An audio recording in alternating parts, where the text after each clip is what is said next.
Coming up on tonight's program, we have an investigation into the way some of the electric scooters around campus have vanished. And later tonight, we're finding out what's happening to the unlimited self-serve ice cream at Scott. So, stick around.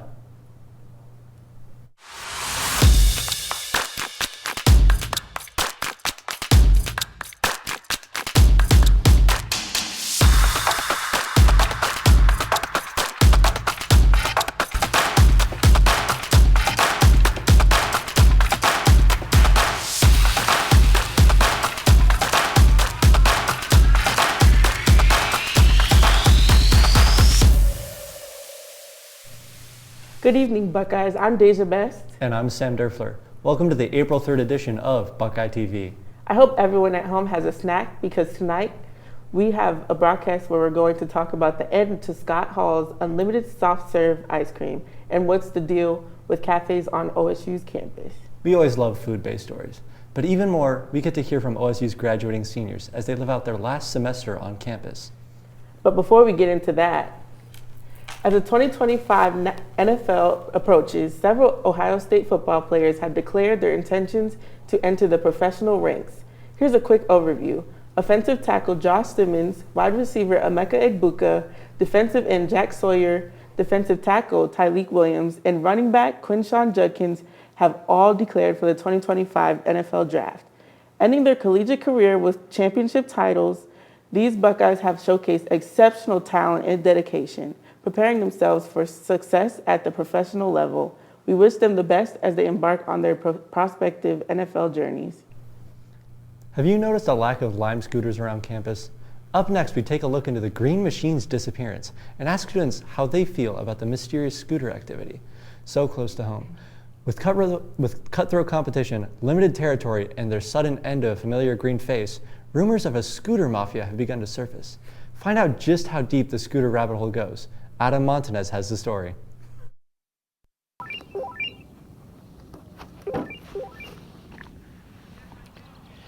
If you've ever been on OSU's campus, you may have seen one of these. Scooters. At first glance, they may seem like a high-tech, state-of-the-art, eco-friendly way to not ever walk again, right? Wrong. Disappearances, turf wars, and new players on every block have left many people wondering, what's really going on in the scooter underworld? I decided to find out, and with the recent disappearance of Lime scooters in the area, I set out to ask some students what they thought was going on. Everyone's walking around like nothing ever happened. Oh, it's disgraceful. It's like people are acting like they never existed. All these people we see all around here, they depended on Lime to take them to class, and now it just doesn't matter to them. It's like Lime meant nothing to us. But even though it was such a big part of our community, it makes me sad. It really does. You know, there's spins out there. There's a new player in town called Vio. It's right out in front of the Union here. How do you feel about those scooters? You know, I'm not a fan of the Vio. I miss the days when you had to make a makeshift chair to ride around. And now it's built in. It removes a key aspect of the experience. Clearly passionate, I suspected there was more to the story than people were letting on. There's a lot of criminal activity in this area, and I'm going to ask you personally, have you ever had any gang affiliation with either Lime or Bird or maybe Vio? I've been told I cannot answer that. Do you know anything about the Scooter Mafia? So what? The Scooter Mafia? No. Okay. And they won't talk. Are you rolling? It became clear, the more I pressed on, that no one would talk, but even more clear that there was a shadow being cast over Columbus, one with two wheels and handlebars. Well, in any case, stay safe out there. I'm Adam Montanez, Buckeye TV1. It's been years since most drivers have even thought about driver's ed, but some people might be getting sent back. That's right. Ohio representatives have proposed a bill that will make anyone who speeds or crashes around a construction zone go back to school. On top of the normal ticket fine, a mandatory 24 hours of classes must be taken with additional penalties given for future offenses. And if you feel like neglecting these classes, you'll be fined an additional $400 to pay. So make sure to stay safe and stay slow out there, Buckeyes. With the deadline to file taxes coming up and the internal structure of the IRS shifting around, do students still trust the IRS to know enough about their taxes? Sam Dorfler is the scene with the story. Welcome to tax season, Buckeyes, but something's changed. 7,000 employees at the IRS have been laid off in just this year. Rumors are some students might take this chance to skip out on paying their taxes this year. Is there any truth to that story? Let's go on campus and find out. Do you have trust in the IRS to track your taxes? Good question. Yeah, I do. I think so. You see it every day that people every year get arrested for tax evasion, so. Now, it seems people on campus generally trust that the IRS will still know how much you have to pay. But let's look into the facts. Out of 90,000 total workers at the IRS, 7,000 probational employees were laid off in February. Furthermore, 50 executive software engineers were recently put on administrative leave as well. But if someone gets caught avoiding taxes, the IRS could do the following. Charge a 5% late payment fee each month your taxes are late, charge an additional failure to file fee on top of that, and garnish your wages to pay your dues off. Or the IRS could even charge you with misdemeanor failure to file a tax return. But let's see how students think about these people trying to skip their taxes anyways. It's not it. I did mine. I just do mine online. So I would say, I use taxact.com. Do not like that at all. If I pay my fair share, they should have to pay it too, and they should be punished for it. I understand why people are doing it. It's a form of protest. I mean, where people are upset by things that are going on, and they're lashing out in any way that they know how. But this leaves our most important question for last. Are you planning on filing taxes this year? I have already filed my taxes thanks to my wonderful mother. I have filed my taxes this year. I did mine. I just do mine online. No, I make under the amount that you need. This is Sam Durfer for your Buckeye TV News, signing off. Coming up next, we have an exploration of the best cafes on campus. Later this show, we'll learn more about what astrology and zodiac signs mean to people on campus. But don't change the channel. We'll be right back with more news after the break.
Trump has recently announced new reciprocal tariffs on all imports to the United States.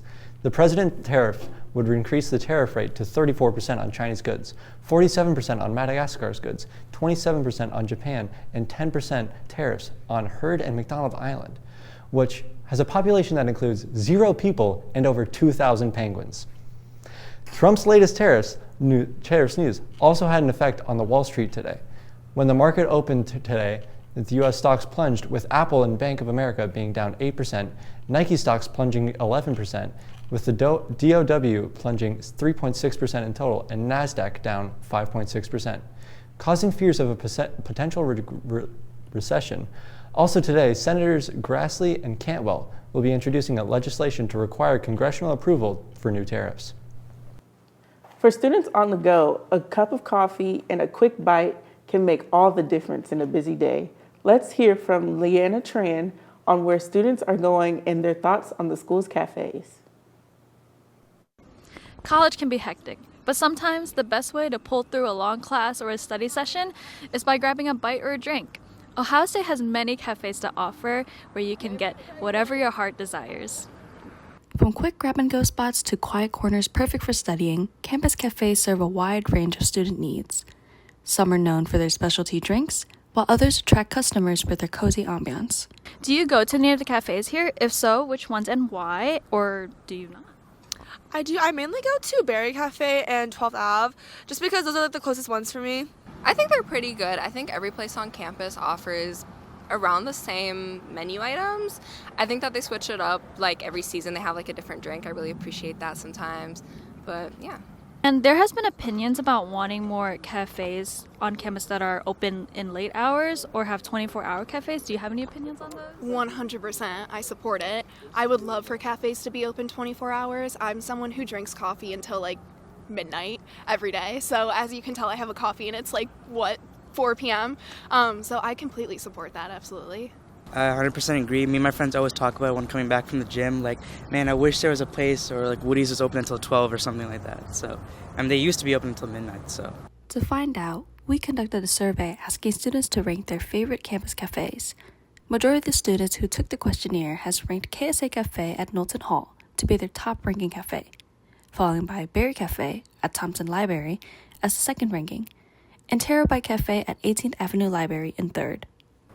No matter your preference, the cafes here have plenty of options to fuel your day. Whether you're looking for the best brew, a place to study, or just a place to unwind, there's a cafe for everyone. So, what's your favorite cafe? Let us know. My name's Leanna Tran from BuckeyeTV. Matcha lovers, did you know that Ohio State's cafes also sell your favorite green drink? It is heard that Berry Cafe has the best matcha, but brace yourselves. Your favorite green tea powder is in high demand and is now facing a potential shortage. Once a niche product in Japan, matcha has now gained much popularity worldwide, appearing in everything from lattes to desserts and even skincare products. So if you're a matcha enthusiast, you may want to savor that next cup because it could get a little harder to find. If you're ready for warm weather and wish to have an ice cold treat, you have to depend on someone else to cool you down. Here's Deja Best with the story. Hello, Buckeyes. Students at The Ohio State University Scott Dining Hall will no longer be able to enjoy unlimited self-serve ice cream. Instead, dining hall employees will now be scooping and serving the frozen treat, making the end of the popular all-you-can-eat option. Let's see what students have to say about that. How do you feel about Scott Dining Hall ending the self-serve ice cream option and having employees serve it instead? Honestly, I'm not a big fan, because I used to get like a lot, and then I just like bring it back to my dorm. I think it's kind of nice actually, because last semester there was definitely not, the ice cream machines would not always working, because I feel like students would take in large portions. Do you think it will change or impact your dining experience, and if so, how? No, I don't see that happen, just because I don't get it. No, it won't. I mean, I'm getting kind of tired of Scott's because I have to have it twice a day, but the ice cream isn't going to affect anything. And how about you? No, because I rarely get the ice cream as it is. Yeah. The primary reason for switching around the ice cream is just for ease of cleaning at the end of our shift. Like, now we can create much less of a mess rather than having it self-serve, and then we don't have to really worry about making sure that we pull out the machines and clean up the whole floor. Dining services have not yet specified whether the treatment now works. It's that Scott Dining Hall will have to rely on employees for their scoops. This is the best, but BuckeyeTV fighting on. New York man Tony Cavallero is fighting to reclaim his pet alligator, Albert, who was seized after 34 years due to an expired license and rule violations. Cavallero insists Albert is harmless and well cared for, disputing officials' health concerns. With widespread support, including a petition with 120,000 signatures, he is taking legal action to get Albert back, but authorities have not disclosed the alligator's location. It's safe to say Cavallero isn't crying alligator tears, but chomping at the bit to get Albert home. When we return, we'll hear about how zodiacs and astrology are used by students at OSU. We're also going to hear the stories and experiences seniors on campus have had with their time here. See you after the break.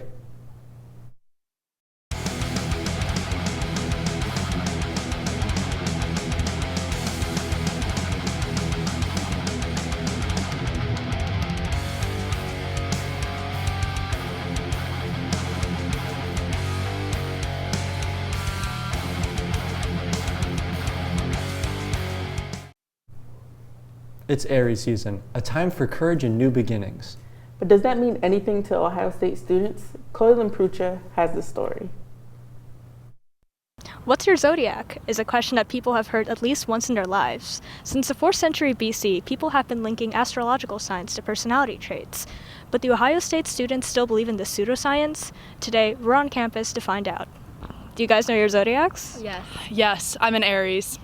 I'm an Aquarius. I'm an Aquarius. I'm a Leo. I think I'm an Aquarius. Do you think astrology signs actually affect everyday life? No, not personally, I don't. Me neither, unfortunately. Yeah. I've seen some stuff that is accurate, like a little bit. Like I know like Scorpios have the have a reputation of being mean. My girlfriend, like she's kind of like into those kind of superstitious things, but I'm not like really taking care of that. These mixed opinions on astrology is consistent with the majority of American young adults. According to a survey conducted by the Harris Poll, 38% of Gen Z participants don't believe in astrology at all, 47% only somewhat believe in it, and just 15% identify as total believers. I think the people who usually like believe in those kind of things just like they don't have a lot of school works or like have a bunch of free times. They like want the extra hope that maybe someone's matched for them or something's gonna work out. So then they go to zodiacs, and then it's like, oh, I'm an Aquarius and my crush is a Leo. We're meant to be together, and that gives them like the hope they need. It feels very like, I don't know. It's like what's the thing called? Conspiracy. It feels like a conspiracy theory. Yeah. While most Ohio State students do know their zodiacs, most of them don't believe that it impacts their identity. It seems like astrology is becoming a thing of the past. I'm Chloe Putra, reporting for Buckeye TV. It's actually happening. Minecraft is officially hitting the big screen because apparently Hollywood looked at a video game where people punch trees and said, yeah, this needs Jack Black. Ever since the final trailer's release in February, the internet has exploded with funny clips and memes about the film. A Minecraft movie is set to hit theaters on Friday, April 4th. As the Ohio State class of 2025 prepares to turn the page on their college chapter in just over a month, we wanted to hear directly from the seniors who are about to officially begin their careers, from their hopes for the future to the lessons they'll carry with them forever. These soon-to-be alums have a lot to share. Ben Latham has the story. Graduation is just around the corner, and for seniors, that means big decisions about what comes next. But before they receive their long-awaited diplomas, I asked some graduating seniors to reflect on their college journey and share their advice to those following in their footsteps. What are your plans after graduation? Right now, I'm applying for like entry-level roles and research positions as I look to like segue into potential grad school programs. Cool. And what's your biggest takeaway from your experience at Ohio State? I think we're really advantaged with the size of our campus and the opportunities here. I think that taking those opportunities is kind of like essential and something that everyone should look to be doing. But like kind of a lesson I've learned from that as well. It can be overwhelming and navigating that, being familiar with resources and also your own capacity to take advantage of those resources. Like not overloading your plate and understanding to follow like passions and stuff like that. And what advice do you have for incoming freshmen? Get involved as much as possible, specifically through clubs, not just necessarily focusing on like personal interests, as important as it is. There's a lot of really good academic clubs and professional development clubs out there that have really helped me and I think are a great part of Ohio State. What are your plans after graduation? I'm going to work for DLZ, a geotech company. So. And what is your biggest takeaway from your experience at Ohio State? I don't know. I mean, go to things. Class is not everything. I've definitely missed a lot of important events. I feel like just trying to study whenever it didn't really matter that much. So. And what's one piece of advice you have for incoming freshmen? Talk to people. Don't stay in your dorm. You're going to regret it. Commencement will take place behind me on May 4th, marking the end of one journey and the beginning of another for some Ohio State students. Reporting for Buckeye TV, I'm Ben Latham. I want to say many thanks and good luck to Ben Latham, our graduating senior reporter, for that story. But now that seems to be all the time we have for this episode. From all of us here at Buckeye TV, we want to say thank you for watching, and we hope to see you all soon. Bye.